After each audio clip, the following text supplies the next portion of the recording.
नमस्कार। उत्सव क्लासेस में आपका बहुत बहुत स्वागत है। मैं बसंत आपके लिए लेके आ चुका हूँ ये मध्य प्रदेश सामान्य ज्ञान की विशिष्ट क्लास नंबर 8। तो साथियों, ये क्लासेस आपकी सभी प्रतियोगी परीक्षा जिनमें मध्य प्रदेश सामान्य ज्ञान से क्वेश्चंस बनते हैं उन सभी के लिए बहुत ही महत्वपूर्ण है। एमपीपीएससी हो, एमपीएसआई हो, एमपी पुलिस हो या फिर कोई अन्य परीक्षा हो, क्योंकि मैंने सभी टॉपिक से सभी तरह के क्वेश्चनों को यहाँ पे रखने का प्रयास किया है। तो चलिए अब हम शुरू करते हैं। उसी के साथ अगर साथियों आप चैनल पे नए हैं तो चैनल को सब्सक्राइब करके बेल आइकन जरूर दबाएं ताकि आपको सभी कक्षाओं के नोटिफिकेशन मिलते रहें। चलिए, पहला प्रश्न है, मध्य प्रदेश का सर्वाधिक आलू उत्पादक जिला कौन सा है?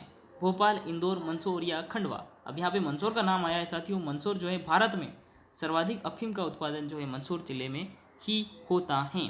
इसके अलावा आलू का उत्पादन जो है वो इंदौर जिले में होता है। तो आपका दूसरा ऑप्शन सही होगा, इंदौर। साथियों, कमेंट बॉक्स में एक बात ज़रूर लिख के आप बताएं कि क्या मैं क्वेश्चंस को विस्तृत रूप से डिटेल में समझाऊं या फिर वन लाइन फैक्ट से ही आपको क्वेश्चंस को बताऊं।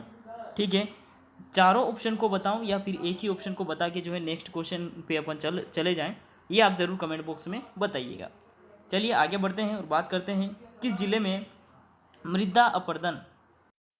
मृदा अपरदन की समस्या सबसे अधिक है? खंडवा, भोपाल, जबलपुर, मुरैना? साथियों, मृदा अपरदन जो होता है, मृदा का क्षरण जो है कौन सी नदी करती है? चंबल नदी करती है। ठीक है, महू के जानापाव पहाड़ी से निकलती है चंबल नदी, जो कि उत्तर प्रदेश में जाकर यमुना नदी में मिल जाती है। और यहाँ पे बीहड़ है। ठीक है, चंबल नदी क्षेत्र में ही बीहड़ है। बीहड़ का क्षेत्र जहाँ पे डाकू रहते थे पहले, क्योंकि मृदा अपरदन के कारण बहुत सारी भूमि जो है बंजर हो चुकी है, तो वहाँ पे डाकू रहते थे। ठीक है, बीहड़ जो है डाकुओं के नाम से प्रसिद्ध है। ठीक है, बीहड़ वाला क्षेत्र पूछा गया है किस जिले में मृदा अपरदन की समस्या सबसे अधिक होती है? सही उत्तर आपका होगा मुरैना। चलिए अब मैप में देखते हैं कि मुरैना कहाँ पे है। अब इस मैप में आप देख पा रहे हो कि चंबल नदी जो है ये यहाँ से बहती हुई जा रही हैं। ठीक है, और ये यहाँ बहती हुई ये उत्तर प्रदेश में यमुना नदी में जाके मिल जाती हैं। ठीक है, इसके बाद आप देखिए ये राजस्थान में प्रवेश करती हैं चंबल नदी, और चंबल नदी पर ही यहाँ पे गांधी सागर बांध मंदसौर, महाराणा प्रताप बांध, कोटा बैराज, ये सभी जो है राजस्थान, कोटा बैराज राजस्थान में है, गांधी सागर मंदसौर में है। ये बांध जो है इसी नदी पर आते हैं। ठीक है, अब मुरैना जो है यहाँ पे है, कहाँ पे? यहाँ पे है मुरैना जिला, और यहाँ पे होता है मृदा का सर्वाधिक अपरदन। ठीक है, इसके अलावा आप देख पा रहे हो कि ये नदी जा रही है नर्मदा नदी, जो कि पूर्व से पश्चिम की ओर जा रही हैं। इसी के अलावा ताप्ती नदी भी पूर्व से पश्चिम की ओर प्रवाहित होती है, और एक और नदी है माही नदी, वह भी पूर्व से पश्चिम की ओर प्रवाहित होती है। और माही नदी जो है कर्क रेखा को 2 बार काटती है। अगला बहुत ही महत्वपूर्ण प्रश्न है, मध्य प्रदेश के किस क्षेत्र का नाट्य काठी है? बघेलखंड का नृत्य, बुंदेलखंड का, मालवा का, फिर निमाड़ का? निमाड़ की बात करें साथियों तो निमाड़ में गरबा जो है, यह निमाड़ का गरबा होता है। ठीक है, और उसके अलावा निमाड़ में एक और गीत है मसाणिया गीत, ये भी निमाड़ में होता है, और ये आत्मा की अमरता के लिए गाया जाने वाला गीत है जो कि निमाड़ में होता है। इसके अलावा आपका सही उत्तर कौन सा हो रहा है? सही उत्तर हो रहा है मालवा। किस क्षेत्र में नाट्य काठी है? तो ये है मालवा की है। उसके बाद बुंदेलखंड की बात करें तो बुंदेलखंड में भोला गीत की बात कर रहे हैं अपन, भोला गीत, यह बुंदेलखंड का है। उसके बाद एक और महत्वपूर्ण है देवासी गायन, बुंदेलखंड में देवासी गायन होता है, और यह दीपावली के अवसर पर होता है। कब होता है? दीपावली के अवसर पर। बघेलखंड के मुख्य जैसे कि फाग गायन ये बघेलखंड का है। इसके अलावा बघेलखंड में है बसदेवा गायन क्या है? यह हरबोलो जाति के लोग जो हैं, हरबोले जाति, वो श्रवण कुमार, कर्ण एवं रामायण की गाथा गाते हैं। अगला प्रश्न है, भारत में ग्रीष्मकालीन मानसून के प्रवाह की सामान्य दिशा कौन सी है? दक्षिण से उत्तर, दक्षिण से पश्चिम से दक्षिण पूर्व, दक्षिण पूर्व से दक्षिण पश्चिम। ठीक है, तो भारत में ग्रीष्मकालीन मानसून की जो प्रवाह है जो हवा का प्रवाह है वह किस में है, किस क्षेत्र की ओर चलता है? दक्षिण पूर्व। ठीक है, अब ये भारत है, मैं यहाँ पे नक्शा बनाता हूँ एक, ये है भारत का क्षेत्र। ठीक है, अब यह यहाँ पे आप समझने का प्रयास कीजिएगा कि ये है दक्षिण दिशा, ये है पूर्व दिशा, दक्षिण पूर्व दिशा, यानी ये इधर से चलने वाली हवाएं, और ये किधर चलती हैं? दक्षिण पश्चिम। ठीक है, ये पूर्व है, ये पश्चिम है, तो ये इधर से इस प्रकार से हवा चलती है। ठीक है, बंगाल की खाड़ी से अरब सागर की ओर प्रवाहित होती हैं और इन हिस्सों में फैलती है। ये हवा ग्रीष्मकालीन हवा है। अब साथियों एक प्रश्न मैं आपसे करता हूँ, जो कि अंत में करना था लेकिन मैं भी कर लेता हूँ, जिसका आपको उत्तर कमेंट बॉक्स में देना, और जो सबसे अच्छा उत्तर देगा उसके उत्तर को मैं कल की क्लास में सबसे पहले सामने रख के उसको पढ़ूंगा। ठीक है, और सभी में उस बात को शेयर करूंगा, ताकि आपकी भी इसमें सहभागिता रहेगी और आपको भी अच्छा लगेगा। तो मैं प्रश्न आपसे कर रहा हूँ, आप लिखिएगा सांची के स्तूप के बारे में, जो सबसे अच्छा लिखेगा उनकी जो है बात को मैं कल की क्लास में बताऊंगा। ठीक है, चलिए अब प्रश्न की ओर बढ़ते हैं। प्रश्न है, मध्य प्रदेश में सिंचाई का सबसे प्रमुख साधन क्या है? नलकूप, नहरें, रहट या फिर कुएं हैं? तो मध्य प्रदेश सिंचाई का सबसे प्रमुख साधन जो है नहरें हैं। मध्य प्रदेश सर्वाधिक सिंचाई नहरों से ही होती हैं। कौन सा स्थान सम्राट अशोक से संबंधित है? बृहदहरि की गुफाएं, 52 गजा। ठीक है, यहाँ पे जैन जैन जैन तीर्थ स्थल है 52 गजा, और यहाँ पे मूर्ति है जो कि 72 फीट की मूर्ति है। ठीक है, और मोती महल या सांची, तो सम्राट अशोक का जो संबंध है वो सांची से है। इन्होंने सांची स्तूप बनवाए थे, और इनका संबंध किससे है? बौद्ध धर्म से। ठीक है, क्योंकि सम्राट अशोक ने बौद्ध धर्म को अपना लिया था, और इन्होंने बौद्ध धर्म का प्रसार किया, और उसी के साथ बौद्ध स्तूप भी इन्होंने बनवाए थे। अगला प्रश्न है, रिलायंस समूह के कोल बेड मीथेन के भंडार कहाँ है? सोहागपुर, गुना, बालाघाट या फिर रीवा में? तो रिलायंस समूह के कोल बेड मीथेन का भंडार जो है वो सोहागपुर में है। सही उत्तर आपका सोहागपुर होगा। अगला प्रश्न है, मध्य प्रदेश का एकमात्र यूनानी चिकित्सा महाविद्यालय कहाँ है? ग्वालियर, होशंगाबाद, बुरहानपुर या फिर कांकेर में?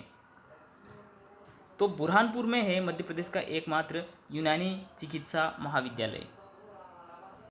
अगला प्रश्न है, रक्षा गाड़ी डिफेंस व्हीकल फैक्ट्री का कारखाना कहाँ पे है? इटारसी में, छिंदवाड़ा में, खजुराहो में या फिर जबलपुर में? तो रक्षा गाड़ी बनाने का जो कारखाना है वो जबलपुर में स्थित है। अगला प्रश्न है, कौन सी नदी उत्तर से दक्षिण की ओर बहती है? चंबल नदी, केन नदी या काली सिंध नदी? अब यहाँ पे आप देख रहे हो काली सिंध नदी जो है ये दक्षिण से उत्तर की ओर बहती है। ठीक है, और काली सिंध जो है चंबल की सहायक नदी है, और चंबल नदी भी क्या है, ये भी दक्षिण से उत्तर की ओर बहती हैं, और ये जाकर जो है यमुना नदी में मिलती हैं। और यमुना नदी भारत की सबसे बड़ी सहायक नदी है, जो कि गंगा नदी की सहायक नदी है। ये भी आप याद रखिएगा। तो आपका सही उत्तर केन होगा। केन नदी जो है वह उत्तर से दक्षिण की ओर प्रवाहित होती है। अगला प्रश्न है, नाफेड क्या है?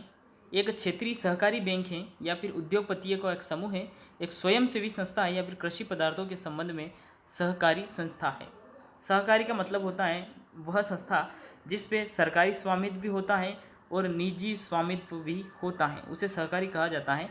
तो नाफेड एक कृषि पदार्थों से संबंध में सहकारी संस्था है। अगला प्रश्न पूछा गया है, मध्य प्रदेश में प्रथम पर्यावरण न्यायालय कहाँ पर स्थित है? भोपाल, जबलपुर, रीवा या फिर खरगोन में? तो भोपाल में मध्य प्रदेश का प्रथम पर्यावरण न्यायालय खोला गया है। अगला प्रश्न है, मध्य प्रदेश में मैंगनीज उत्पादित करने वाला कौन सा क्षेत्र है? रीवा का क्षेत्र, सीधी, छिंदवाड़ा या फिर पन्ना का क्षेत्र हीरा उत्पादन करता है। ठीक है, भारत में जो पन्ना एकमात्र जिला है जहाँ से हीरा उत्पादित होता है। उसके बाद मध्य प्रदेश में मैंगनीज उत्पादन करने वाला कौन सा जिला है? तो वह सही उत्तर आपका होगा छिंदवाड़ा जिला। अगला प्रश्न है, फड़के स्टूडियो का संबंध किससे है? नृत्य कला से, मूर्ति कला से, लोक कला से या फिर संगीत कला से? फड़के स्टूडियो कहाँ पे है, तो यह है धार में स्थित। और फड़के स्टूडियो का संबंध है वो है मूर्तिकला से, यहाँ पे मूर्तिकला की जाती है। अगला प्रश्न है, मध्य प्रदेश के किस स्थान पर मुख्यतः सोयाबीन के तेल का उत्पादन होता है। ठीक है, तो मध्य प्रदेश सोया प्रदेश कहा जाता है क्योंकि भारत में लगभग 80% के करीब सोयाबीन जो है मध्य प्रदेश में ही पैदा होती है। और एशिया का सबसे बड़ा सोयाबीन संयंत्र कहाँ पे है, उज्जैन में है। एशिया का सबसे बड़ा सोयाबीन संयंत्र उज्जैन में है। और मध्य प्रदेश के मुख्यतः किस स्थान पर सोयाबीन तेल का एक उत्पादन होता है, जो तेल का उत्पादन किया जाता है वो मंडी द्वीप से किया जाता है। सही उत्तर हुआ आपका मंडी द्वीप। अगला प्रश्न है, किस स्थान पर बजाज टेम्पू का कारखाना स्थापित किया गया है, मेदनगर, पीथमपुर या मक्सी में। अब पीथमपुर को मध्य प्रदेश का डेट्रॉइट कहा जाता है क्योंकि यहाँ पे बहुत सारी जो है टाटा कंपनी से, जहाँ से मतलब वाहनों का निर्माण किया जाता है, जैसे टाटा मोटर्स हैं, गाड़ियाँ बनाई जाती हैं बहुत सारी। तो किस स्थान पर बजाज टेम्पो का कारखाना है, तो यह कारखाना भी पीथमपुर में है और पीथमपुर इसके लिए प्रसिद्ध है। ठीक है, टाटा मोटर्स एवं अन्य जो मोटर्स बनाई जाती हैं, जिस कारें बनाई जाती हैं, वो सभी पीथमपुर में बनाई जाती हैं। अगला प्रश्न है, मध्य प्रदेश अखिल भारतीय इंदिरा गांधी पुरस्कार की स्थापना कब की गई। इंदिरा गांधी पुरस्कार की स्थापना 2 अक्टूबर 1986 या 3 अगस्त 1986, 19 नवंबर 1985 और 26 मई 1985 में। तो इंदिरा गांधी पुरस्कार जो हैं, इसकी शुरुआत जो है ये की गई थी 19 नवंबर को। याद रखिएगा, 19 नवंबर 1985 को इंदिरा गांधी पुरस्कार की स्थापना की गई। अगला प्रश्न है, कर्मा नृत्य किस जाति से संबंधित है, भील, कोल, मारिया या फिर गोंड जनजाति से। कर्मा नृत्य जो है साथियों, यह गोंड जनजाति में होता है। और गोंड जनजाति भारत की सबसे बड़ी जनजाति है, भारत की सबसे बड़ी जनजाति है और मध्य प्रदेश की दूसरी बड़ी जनजाति, मध्य प्रदेश की दूसरी बड़ी जनसंख्या गोंड है और मध्य प्रदेश की सबसे बड़ी जनजाति भील जनजाति है। और मध्य प्रदेश में टोटल जनसंख्या की 21.5% जनसंख्या जो है वो जनजाति जनसंख्या है, एसटी के जनसंख्या है। अगला प्रश्न है, किस जिले में ब्रजभाषा नहीं बोली जाती है, मुरैना, भिंड, दतिया। मुरैना, भिंड और दतिया तीनों ही जिलों में जो है ब्रजभाषा बोली जाती हैं। लेकिन जो आपका अंतिम ऑप्शन है ग्वालियर, यहाँ पे ब्रजभाषा नहीं बोली जाती। डी वाला ऑप्शन आपका सही होगा। अगला प्रश्न है, किस जिले में बुंदेली भाषा नहीं बोली जाती है, रीवा, शिवपुरी, दतिया या फिर गुना में। तो किस जिले में बुंदेली भाषा नहीं बोली जाती है, तो रीवा में बुंदेली भाषा नहीं बोली जाती है, शिवपुरी में, दतिया में और गुना तीनों ही जिलों में जो है बुंदेली भाषा बोली जाती है। सही उत्तर ए होगा, रीवा। अगला प्रश्न है, अबुझ मांडिया जनजाति मध्य प्रदेश के किस जिले में निवास करती हैं, खंडवा, इंदौर, रीवा या छिंदवाड़ा में। अबुझ मांडिया जनजाति जो है यह छिंदवाड़ा जिले में निवास करती हैं। ठीक है, तो आपका सही उत्तर होगा छिंदवाड़ा। अगला प्रश्न पूछा गया, भारत भवन का संबंध किससे है, ललित कला से, प्रदर्शनकारी कला से, साहित्य से या फिर ये सभी। भारत भवन के बारे में पिछली कक्षा में भी चर्चा की है अपनों ने। तो यह ललित कला, प्रदर्शनकारी कला और साहित्य तीनों से संबंधित है भारत भवन। तो उत्तर सही होगा आपका ये सभी। अगला प्रश्न है, मध्य प्रदेश फिल्म विकास निगम की स्थापना कब की गई थी, 1972, 1980, 1981 या फिर 86 में। तो मध्य प्रदेश फिल्म विकास निगम की स्थापना जो है वह सन 1981 में। अगला प्रश्न है, ऐशबाग स्टेडियम कहाँ स्थित है, इंदौर, भोपाल, जबलपुर या फिर सतना में। तो ऐशबाग स्टेडियम जो साथियों यह भोपाल में स्थित है। सही उत्तर होगा आपका भोपाल।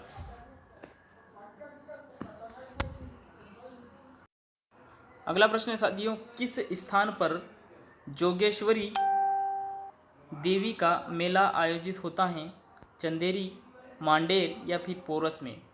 तो जोगेश्वरी देवी का जो मेला आयोजित होता है साथियों ये चंदेरी में होता है। सही उत्तर होगा आपका चंदेरी। 25 क्वेश्चन आपके हो चुके हैं। अब बात करते हैं मध्य प्रदेश में प्रथम क्या क्या हुआ है। अब मध्य प्रदेश में भारत में के प्रथम सौर ऊर्जा पार्क की स्थापना जो है मध्य प्रदेश के राजगढ़ जिले के ग्राम गणेशपुर, कहाँ पे, राजगढ़ जिले के ग्राम गणेशपुर में पहला भारत का सौर ऊर्जा पार्क स्थापित किया गया। ठीक है, आगे बात करते हैं। भारत का प्रथम मोबाइल बैंक स्थापित करने वाला भी मध्य प्रदेश राज्य प्रथम है। मोबाइल बैंक स्थापित करने वाला प्रथम राज्य। 73वें संविधान संशोधन के तहत पंचायती राज को लागू करने वाला भी प्रथम राज्य मध्य प्रदेश ही है। भारत में प्रथम कार्गो हवाई अड्डा मध्य प्रदेश में ही स्थापित किया गया है। ये भी आप बहुत ध्यान रखिएगा, बहुत ही महत्वपूर्ण विविध के क्वेश्चन है। अब आगे है, जबलपुर जिले ने देश का पहला ऐसा जिला बनने का गौरव प्राप्त किया है जहाँ पे महत्वाकांक्षा समाधान एक दिन योजना, ठीक है, लागू की गई और ये संभव हुआ है कहाँ पे, जबलपुर में। यानी इसके तहत जो है जनता है उनके जो सामान्य समस्याएं हैं उनको निपटारा किए जाने के उद्देश्य से इस योजना को प्रारंभ किया गया था। साथियों, आज की इस क्लास में इतना ही। क्लास अच्छी लगी तो आप लाइक ज़रूर करें, शेयर करें, ताकि अधिक से अधिक साथियों को इसका लाभ मिले और उन तक जो है मेरी मेहनत पहुंच पाए। ठीक है, इसके अलावा आप चैनल को सब्सक्राइब कर लें और बेल आइकन को हिट कर लें ताकि आपको नोटिफिकेशन सबसे पहले मिले। बहुत बहुत धन्यवाद, मिलते हैं अगले वीडियो में।